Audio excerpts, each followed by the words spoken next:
All right, music fans, welcome back. Harmless Dave here, talking real music in real time for some real people out there just like you and just like me. So Journey has a brand new song out. This is the third single from their forthcoming album entitled Freedom, which is supposed to drop with a side of freedom fries on July 8th. No, there won't be freedom fries, which I think is a good thing. The new song, it's like a Journey jam session. For the casual fans, this is going to be like, okay, what the heck is this? For fans of this band that have been around since like the 1970s, like the early 70s or mid 70s, say like 1975-ish, they're going to go, hey, it's like Neal Schon with the Spaceman Afro. Let It Rain is a straight up rock and roll jam. This is not a pop record. At the beginning of the song, it sounds like Neal is trying to channel a little bit of Eric Johnson, who's a really great guitarist. So I liked that part of it. For the casual fans, this is not the record they're waiting for. They're waiting for, like a Don't Stop Believin' Part 2, because that's really all you hear about. Also, Separate Ways, which is now in this production of Stranger Things, which is coming out soon. Stranger Things 4.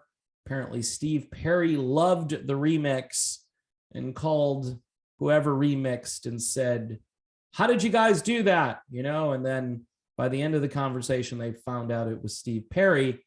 So you got that in the backdrop of this. And I always say when Journey gets busy, normally Steve Perry is also going to be up to something to kind of offset. Either he's trying to piggyback on their busyness or he's trying to compete with it. And look, he's Steve Perry. He can do what he wants, right? For fans who wanted a Steve Perry clone type song, Let It Rain does not do that. Let It Rain is a rock radio song, and it's not overly melodic. It is, again, more of a jam session.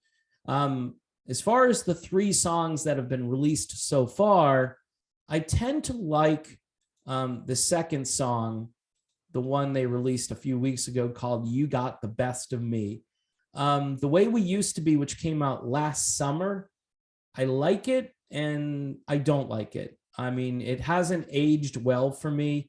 And again, I think part of that for me is because of that video they released with it. And I said these guys should do an animated video, but the depictions in that animated video for some reason just turned me off. I didn't want to see people with oxygen inhibitors on their face and then having them magically disappear or something later on, because they do want to get back to the way we used to be, which is cool. I like the sentiment in the song. The lyric in the song is cool. I just don't know if that's the best song I've ever heard by Journey. It's probably not. And some would say, well, You Got the Best of Me, that's even less melodic or less pop oriented than the first single. But for some reason, I just like the groove. I like the jam a little bit better. On this one, only the hardcore fans are going to say, yeah, man, look, Neal Schon, I think, made a decision on the last Journey album, which was called Eclipse. He said, I'm going to do the music that I want to do. This is my band now, with, Jonathan Cain's approval. And for the most part, that album was a straight up, more hard rocking, more experimental, more stretching out on guitar album than a lot of Journey albums have been since, the days of the Spaceman Afro. And the critics actually kind of like that album. And I kind of like it too.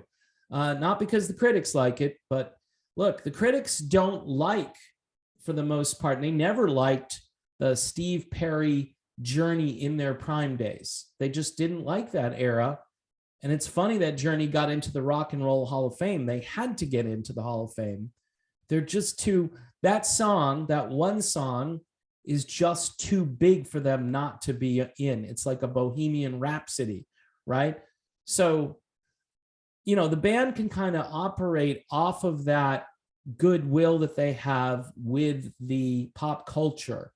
And then they can do what they want to do for their real fans, the people that are interested in hearing something other than, Who's Crying Now or Don't Stop Believing or Open Arms, right?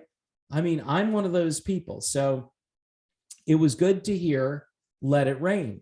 It's good to hear You Got the Best of Me. It's just good to hear new material from this amazing band that seems to be hitting on all cylinders out on the road, despite their thing diagnosis, which shut them down for 4 shows. But they'll be back. Hopefully, they'll be back. And because this album has 15 songs on it, my guess is there'll be something here for everyone. Now, have I heard this whole album yet? No, but I know a couple of songs that haven't been released yet. Let me put it that way. And one of these songs will completely blow you away. I can tell you that. And I think I like it better than the songs they've released thus far.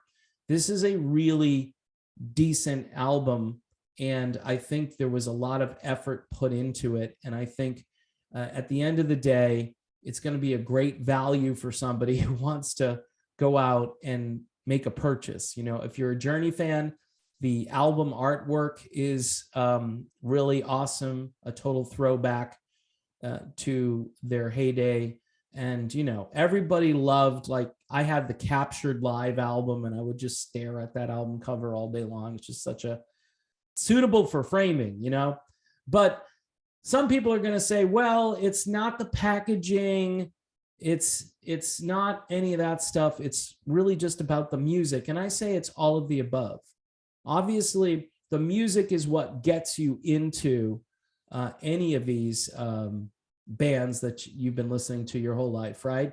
And for some of you, you're bored and you want to hear something new. For a lot of other people, they are just going to lean on their old catalog, lean on their Steve Perry years, and they're just not interested. And I can't persuade those people to be interested in Journey, but they're selling out concerts. They sound amazing out on the road. You cannot replace Steve Perry, and they didn't replace Steve Perry. They got somebody to help many of their fans cope with the absence of Steve Perry. That's all you can do. If you talk to Arnel Pineda, he's going to tell you, I didn't replace Steve Perry. I'm just singing lead vocals for this band, and I'm doing the best that I can. And I think people should just acknowledge that at this stage, especially since he sounds amazing, whether it was vocal coaching or the sound system or the audio, whatever it was. Arnel is definitely on track and singing like he did when he joined this band back in, 2007? I mean, he's been there now for 15 years. That's a long time. So, wrapping up here, Let It Rain. Is it a good song? I like it. A lot of people aren't going to like it. I like it because, again, I know who's playing lead guitar on this track, and he's having a great time.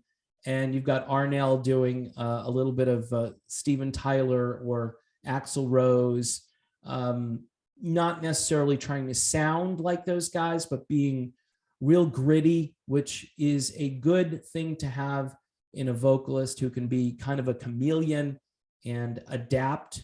And Arnel is a great adapter. He's kind of a vocal magician with all the different voices and sounds that he can do. And that's something cool to have in a band. And I don't think Journey has really utilized that talent as much as they could have. I think when Arnel joined, they were like, please sound like Steve Perry. Now the philosophy is, Arnel, please sound like Arnel.